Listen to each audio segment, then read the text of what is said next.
I never thought anything could shock me after 15 years of marriage, but that Tuesday afternoon rewired something inside me. My name is Caleb, and my wife, Marley, had spent the last few months insisting I was paranoid, insecure, and too sensitive whenever I asked why she'd become distant. Fewer conversations, fewer shared moments, fewer anything. She used to laugh in her sleep. Now she barely smiled when awake.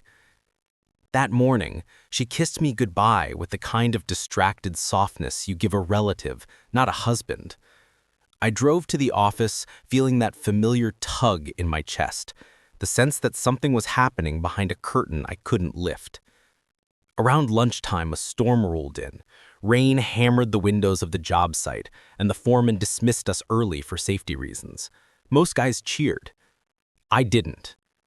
Something in me twisted, an urge, a gentle whisper. Go home, now.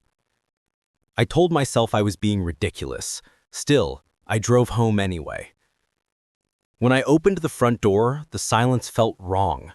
Our house wasn't usually loud, but it had a rhythm, a hum from the dryer, a faint TV in the background, the soft thud of Marley walking around. But that day, it was like the walls were holding their breath. Then, I heard it.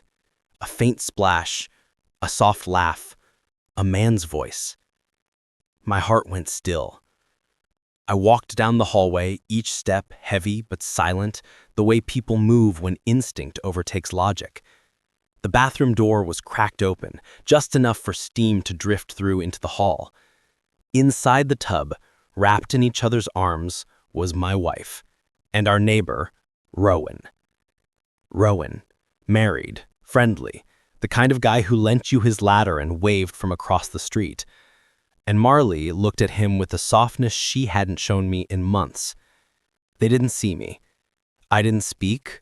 I didn't walk in yelling or break anything. I simply closed the bathroom door, quietly. Then I walked to the front door, stepped outside into the cold drizzle, and locked it from the inside before pulling it shut behind me. Both of their cars were in our driveway. They weren't going anywhere.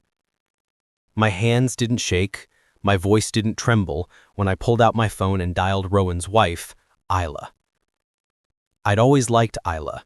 Sweet, gentle, artistic, with a way of speaking that made you feel like she actually heard you. We'd never been close, but she was the kind of neighbor you instinctively trusted. She picked up on the third ring. Hey, Caleb, everything okay? Are you home? I asked. Why? Come to my house, right now. Her voice softened. Caleb, you sound strange. What's going on? There's something you need to see. I didn't explain. I didn't need to. There was a long pause on her end. Then, I'm on my way.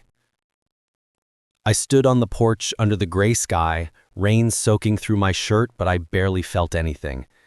Inside, I could hear muffled movement, laughter, splashing, the sounds of people who believed the world outside that bathroom door didn't exist. 5 minutes later, Isla's small white SUV pulled into the driveway. She stepped out wearing a knitted sweater and jeans, her hair tied back loosely. She smiled at me at first, until she saw my face. Her smile fell instantly. What happened? She whispered. I didn't speak. Words would have broken something inside me. Instead, I simply unlocked the front door, pushed it open, and stepped aside. Go down the hall, the bathroom. She looked at me, scared, confused, but she walked. I followed several steps behind, far enough not to interfere, but close enough to hear the moment her world shattered. She reached the bathroom door, stopped, her breath quickened. She pushed it open. Rowan? I will never forget the sound that came next. Not a scream, not a cry. A single, trembling, wounded sound, like something breaking inside a person with no hope of repair. Through the open doorway, Rowan scrambled out of the tub, slipping as he grabbed a towel. Marley gasped, covering herself with shaking hands. Water splashed everywhere. Isla, wait, this isn't... Rowan stammered. but the truth was naked in front of her. Literally. Isla stepped back, pressing her hand to her mouth, her whole body trembling. She looked at me, just once, with a hollow devastation that felt heavier than anger. And something in me shifted. Not rage, not pain, not even shock. Just clarity. A quiet, steady clarity that told me this moment would divide my life cleanly into before and after. Isla didn't speak at first. Her eyes roamed the bathroom, landing on Marley, then Rowan, then finally resting on me.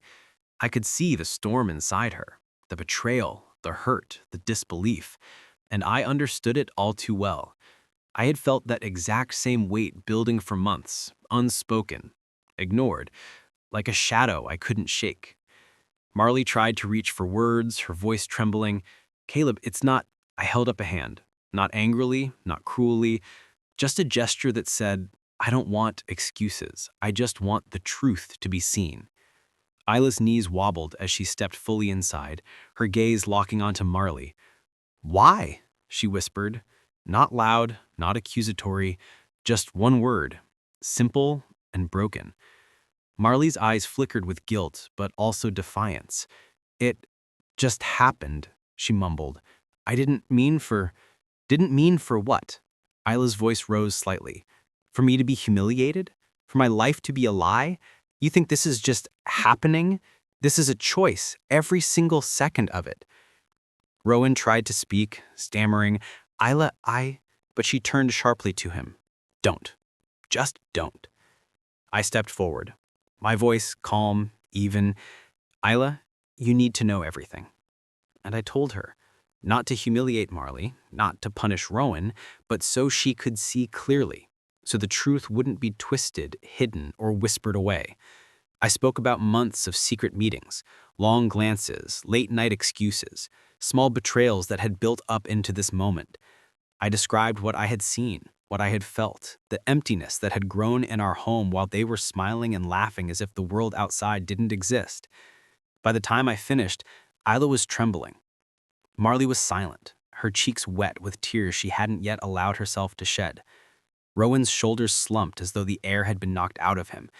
And I felt a strange sense of peace. I don't know if it was justice or relief or simply the truth finally standing in the room, but for the first time that afternoon, I could breathe. Isla looked at me, her voice breaking. "Caleb, thank you. Thank you for showing me." She didn't need to say more. Her eyes said it all. The anger, the hurt, the betrayal. It was mine to witness, but hers to process. I didn't speak again for a long moment. Marley finally whispered, "Caleb, No," I said softly, shaking my head. "Don't try to explain. Don't try to fix this. You chose this." She looked down, tears streaking her cheeks, and for the first time, I saw her truly alone. Not just in the tub, not just in her choices, but in the consequences of every lie, every hidden smile, every stolen touch. Rowan stepped toward her, but I held up my hand. He stopped. Even he seemed to realize that in this moment, no words, no apologies, no promises could undo what had been done. Isla turned to leave, pausing just at the doorway. "You don't deserve this," she said, voice strong despite the tears. "None of you do. Caleb, take care of yourself." And with that, she walked out, leaving the three of us in the silence of our own choices. I stood there for a long while, watching Marley shrink under the weight of her guilt, Rowan stiff and defeated beside her, and I realized something I had known deep down but only this moment had made clear. Some things cannot be repaired. Some truths cannot be unwritten, and sometimes the only dignity left is to walk away before you lose yourself completely. I took a step back, leaving them in their water-streaked shame. I didn't slam the door, I didn't yell, I didn't even look back.